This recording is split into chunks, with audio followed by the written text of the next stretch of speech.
A big thank you goes out to Squarespace for sponsoring this week's video.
Hello everybody, hope you're all doing really well. I'm just on my way to Carmanah Provincial Park. Now it's getting really late, it's about 6:30, and some of you may recognize this, I'll just move it to the side here, recognize this composition here. It's right on the side of the road looking down on the river here, and what I really love about this scene is the green moss up against the green river. Now, some of you may recall that when I did my my top images of 2019, if you haven't seen it, I'll leave a link up here, but I included an image from here, and one of the problems that I had with it was that it had these white trees underneath that kind of a little bit distracting. Well, anyway, I guess the water level has come up at some point and washed those trees away. So now it's a much cleaner composition. So I'm taking these images really quickly because it's getting dark really quickly. And I want to find a decent place to park for tonight. But yeah, I just love this scene. It's, I don't know, it's just, I guess it's just the green, the different tones of green throughout the frame. But anyway, I'll post this version up against my old version, and we can kind of compare the two. There might not be that much difference, or the old one might even be better, I'm not sure. But anyway, it's such a neat scene, it's hard to pass up.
All right, everybody, this area is absolutely fantastic. I've been here a number of times over the years, and I have taken a few successful images, not too many.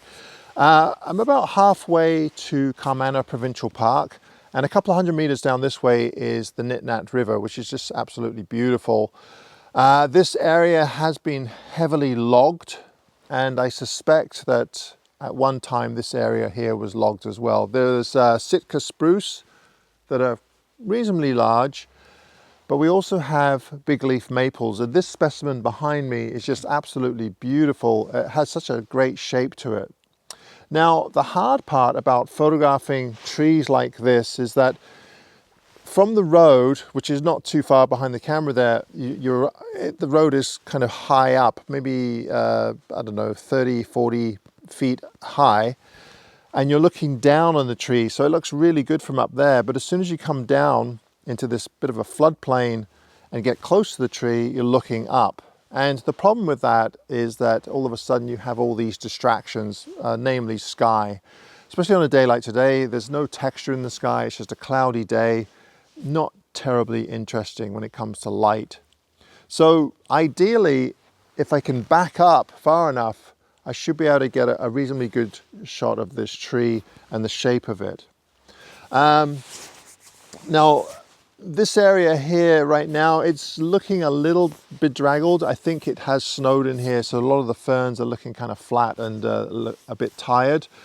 In the spring, this is a really great area to come to.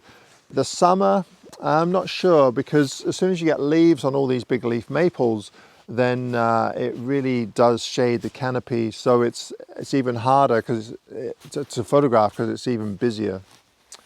But I'll see what I can do. Actually, where the camera is right now, the video camera, that might be a good spot. Perhaps get a few ferns in the foreground and just the bottom part of this tree. But you can see it has these beautiful big limbs pouring out of it. The other problem with this, and you'll run into this with all types of forest photography, woodland photography, is that as soon as you start to back up, you also start to include more of the background. And that can be a problem too, because it takes away from your main subject, especially if it's a busy background like this one.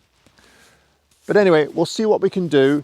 The light is not too bad. You can see that even though it's overcast and flat, we're still getting some nice ambient light just kind of hitting the tops of these mossy branches. So it should look okay. All right, let me see if I can find a composition, and we'll go from there.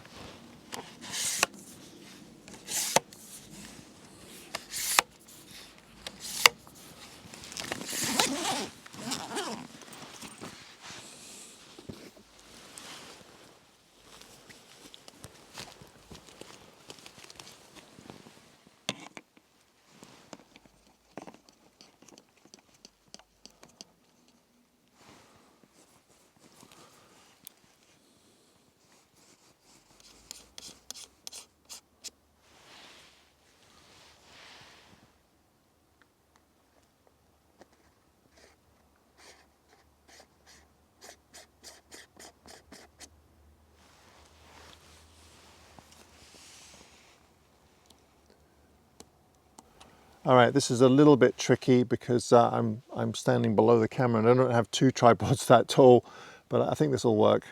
So as you can see, I've tried to include as much of the tree as possible, but I framed it with these other trees in the frame. So we have this spruce on the right side here, and I haven't included the whole spruce, just part of it, because I want that tree to look bigger than it really is. And I've talked about this before, and I'll leave a link up to the video where I talk about if you include the whole tree or just part of it, how you can kind of give the illusion that the tree is bigger than it actually is. So I'll leave a link up in the corner there. So that's part of the frame there, and then these little trees on the side here. You'll notice that this tree, I've put it just slightly off center to the right. It looks more balanced to me. If I had put it right in the center with just this one little tree here and the big stump here, it just looks too symmetrical to me. So I kind of like these little trees over to the left. We'll have to see how it works out. I might have to just darken them just a little bit so they're not too distracting. There are some there are some white areas in the sky that are a little bit distracting, but I can't really avoid those. And as I said before, I've put a polarizer on just to cut down on some of that glare. As you can see, that's with the polarizer not doing much, and that is with it doing quite a bit. Sometimes I like a little bit of glare in there. It gives it some depth. So I might take some with just kind of half polarization. Yeah, let's try that. Anyway, that's the composition I have. I think it might work. I'm not sure if there's too much foreground, but we'll see. We'll see how it goes. All right.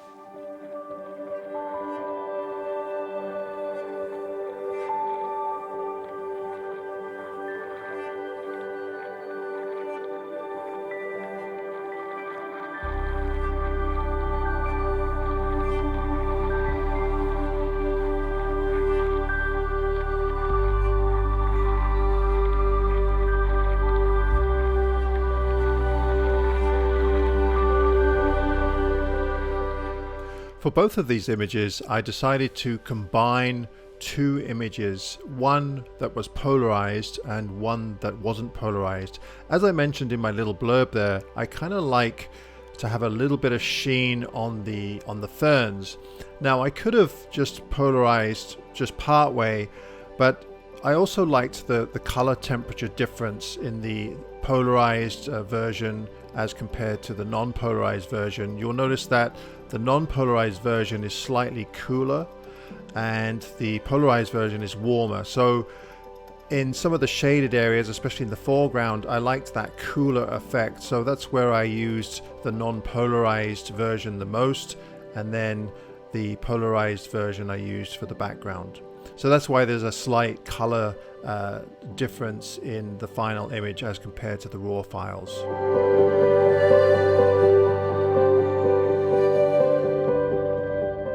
Once again, I want to take this opportunity to thank Squarespace for sponsoring this video. If you're not familiar with Squarespace, let me introduce you to them. Squarespace is an easy-to-use, all-in-one platform that has enabled millions of artists like me to set up a great-looking website with absolutely no fuss. Squarespace has dozens of beautiful standalone website templates to choose from or use as a starting point for a customizable, professional-looking website. Why not go to squarespace.com to start your free trial? And if you decide to go with Squarespace, use the code AdamGibbs for 10% off your first purchase. That's right, go to squarespace.com and enter AdamGibbs for 10% off your first purchase.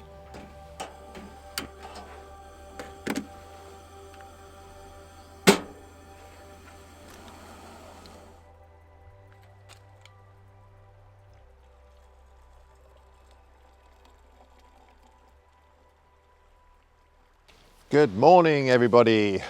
Not a bad place to camp. That's the one thing I really love about Vancouver Island, is that whenever you go away along any of the back roads, mostly logging roads, you can pretty much camp anywhere within reason. Obviously, you don't want to camp on private land, but there isn't an awful lot of private land back here. Most of it is public land. And as long as you're not making a big mess, I just park my van wherever I want pretty much and just jump in the back.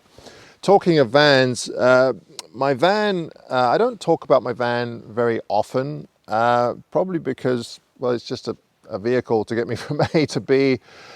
This is a Mitsubishi Delica. It's a 1995, so it's pretty old. And it's right-hand drive. It's a direct import from Japan. I have kind of camperized it. Basically, I just built some boxes in there and a bed, and I just have a place to store my stuff and the bed. And then the back, I had a bit of a kitchen set up with a stove, and then I had my cooler, the generator, and what else? Oh, my water. But unfortunately, the rear mechanism is seized up and I can't get into the back. So and I needed to get my water out and my cooler. So I've had to rip out the shelf. What I'd really like to do is camperize this properly, perhaps have a proper seating area. The problem is that I haven't been able to find anyone in Canada that does that type of work. So if any of you out there know anybody in Canada, preferably British Columbia, where you can get your van, camperized, that I'd appreciate some information about that. In the States, there's lots of places that do it, customization, but it's extremely expensive. And plus with the exchange rate and all that, it's just not worth it for me. The van to camperize it would end up costing as much as buying a new vehicle. The reason why I got this van was I was looking for something that's relatively small and has clearance, and preferably it's four-wheel drive. And in Canada, it's really difficult to find anything that isn't massive. All they seem to sell here are big, massive trucks like Ford F-150s and bigger, and the Dodge Rams and so on and so forth. And I really don't want a massive truck to be driving around. I can't afford the gas. The van I had before this was a Mitsubishi Delica. It was a diesel 4-cylinder. It was great on gas, but it was not terribly reliable, especially in the cold. This is gas. I have had a number of issues with it. Nothing too major, but you know, it's a really old vehicle, so of course you're going to have problems with these vehicles. Hopefully the car manufacturers will come up with a relatively small van that has lots of clearance and is good for camping. But this is all I've been able to find so far. Westphalias, they don't sell them in Canada, just the really old ones. I had a Westphalia. It was a beautiful camper, but it was really unreliable, and I'm not terribly mechanically inclined, so having to get it fixed all the time was just expensive and a pain in the butt, to be honest with you. Every time I went up a hill, the thing overheated, so it was not good. So if you guys know anybody that likes to camperize vans in Canada, let me know. Thanks.